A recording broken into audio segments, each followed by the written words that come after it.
Let's dive into the EU's Annex 1, the official rulebook for making sterile medicines completely safe. Ever think about that? It all comes down to fighting a constant, invisible battle against contamination. You've got three main threats: microbes, tiny particles, and something nasty called endotoxins.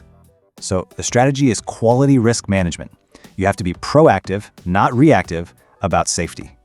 Think of it like a hierarchy. You start with a great design, add solid procedures, then monitor everything.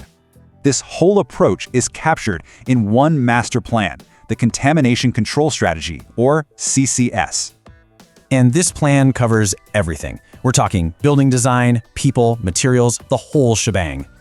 The entire strategy really rests on three core pillars. First up, the premises.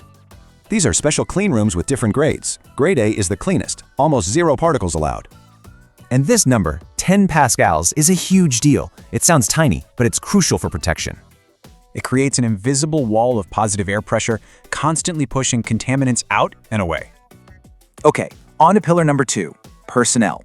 Because, well, people are actually the biggest contamination risk. That's why gowning is such a strict, step-by-step ritual.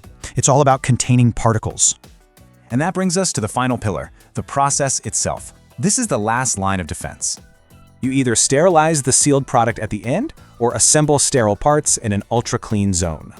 And this really gets to the core philosophy. You can't just test for quality, you have to build it in. See, it's the combination of all three, premises, people, and process, that guarantees the final product is safe. But this is always evolving. So what's next?